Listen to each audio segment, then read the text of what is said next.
O dia em que Lucy caiu da árvore. Essa aqui é uma história bem interessante, mas antes eu quero comparar com outra. A apresentadora e comediante Joan Rivers morreu no dia 4 de setembro de 2014.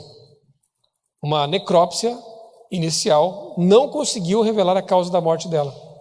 Interessante, mesmo no século XXI, com todas as técnicas que há para se determinar a causa da morte das pessoas, com o cadáver ali à disposição, eles não conseguiram inicialmente determinar do que ela havia morrido. Ok? Agora vamos fazer uma viagem para o passado. Há supostos 3,2 milhões de anos, que é o que eles acreditam que tenha de idade esse fóssil aí, da Lucy, um Australopithecus que teria vivido na África nessa época, e o que eles têm na verdade são 40% de um esqueleto, e partes dele nem são do mesmo esqueleto. Alguns fragmentos foram achados no local, outros a dezenas de metros dali, centenas de metros dali. Então eles compuseram aí parte de um esqueleto, chamaram esse Australopithecus de Lucy, e é isso que eles têm. Veja, do crânio, muito pouco, né? E aqui embaixo também, parte de um fêmur, uma tíbia, e algumas costelas, e é o que vocês estão vendo aí.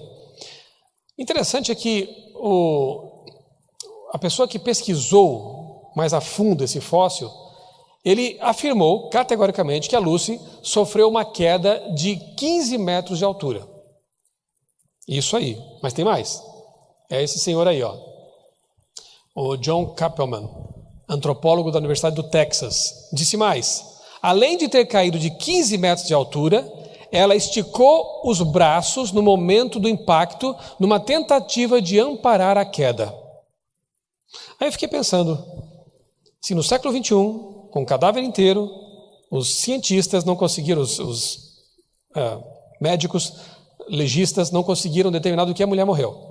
Mas com base em 40% de um fóssil, todo desarticulado, o antropólogo veio me dizer que ela caiu de 15 metros, não 13 nem 16, 15 metros, e na queda ela esticou os braços para poder se segurar e morreu ali.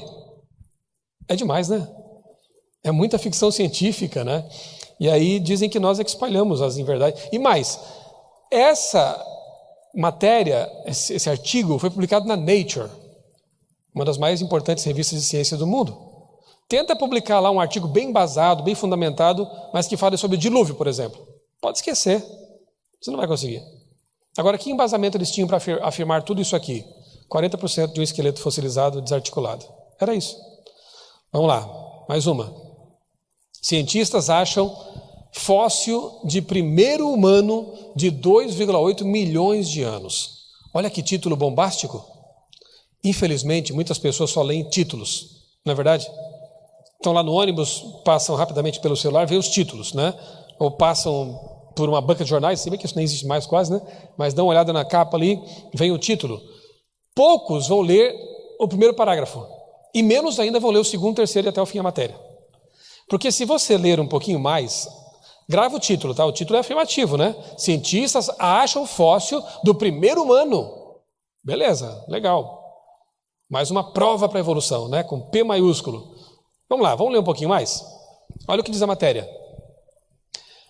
A segunda parte aqui, o segundo parágrafo. A conclusão vem da análise de uma mandíbula descoberta por cientistas americanos e etíopes, cujas características parecem estar no meio do caminho entre as dos Australopithecus, homens macacos mais primitivos que povoaram a África até então, e as do gênero humano propriamente dito. Veja, no título eles afirmam que descobriram isso. Na matéria já começa a pegar de mais leve. Parece que é isso. Tem mais. Se a gente lê mais um pouquinho, a gente descobre mais coisas. Lá para baixo, assim, sabe, no rodapé da matéria, diz assim, que também foi publicado na Nature, olha lá, né? Aqui na Nature, a mesma revista importante lá que o John lá publicou a sua matéria. Agora, a equipe liderada por Fred Spoor, do University College de Londres, deu um passo nesse sentido ao fazer uma reconstrução digital da mandíbula do Homo habilis, que está amassada e é difícil de analisar. Ah, agora eu entendi. Eles encontraram uma mandíbula amassada, fossilizada, difícil de analisar. Então fizeram uma reconstrução digital e estudaram a reconstrução digital para afirmar que isso aí prova que é um elo perdido. Você entendeu como é que a coisa vai? Por isso que é bom ler mais do que títulos. O título foi altamente indutor, né, de uma crença. Olha lá, cientistas acham fóssil. Primeiro que eles não estudaram fóssil. Já descobrimos agora, né? Foi uma réplica digital de um humano de quase 3 milhões de anos. Como é bom ler um pouquinho mais e ver que realmente as coisas não são bem como às vezes se divulga por aí.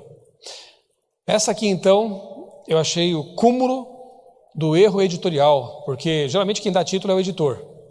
Pesquisa, contesta, prova, palavra inadequada, criacionista, sobre a origem da vida. Nossa, que prova é essa que foi derrubada, contestada por uma pesquisa evolucionista? Vamos ver? Quem não lê a matéria sai para o trabalho ou para a escola achando que os criacionistas como são bobos, mais uma prova contra eles, mais um achado que desmonta o edifício criacionista. Não é assim? Quando alguém só lê o título vai pensar que é assim, né? Mas se a pessoa for um pouco mais curiosa e tiver tempo, ela vai pesquisar o seguinte. A matéria informa que aqui nessa região de Utah tem uma ponte natural de pedra, a região de Katina Bridge. E embaixo dessa ponte, eles encontraram pinturas rupestres, aquelas pinturas atribuídas, né, aos supostos homens das cavernas. E entre elas, acharam isso aí. Você percebe ali que lá em cima, né, tem um homem, aqui, viu? E mais abaixo, aqui está um pouquinho melhorado. O que é isso aqui para você? O que parece isso aqui? Um dinossauro. Por isso, esse achado foi uma bomba no meio evolucionista. Porque para eles, você sabe, né? Dinossauros viveram milhões de anos antes dos seres humanos. E você encontrar uma pintura que aparentemente revela convivência deles, humanos e dinossauros, não foi legal. Aí chamaram um monte de pesquisadores do mundo todo, de várias áreas, investigaram aquela pintura, a pátina, né, que é aquela parte que recobre, né, a pedra, e viram que, sim, era autêntico. Foi feito na mesma época. E agora? Como explicar isso?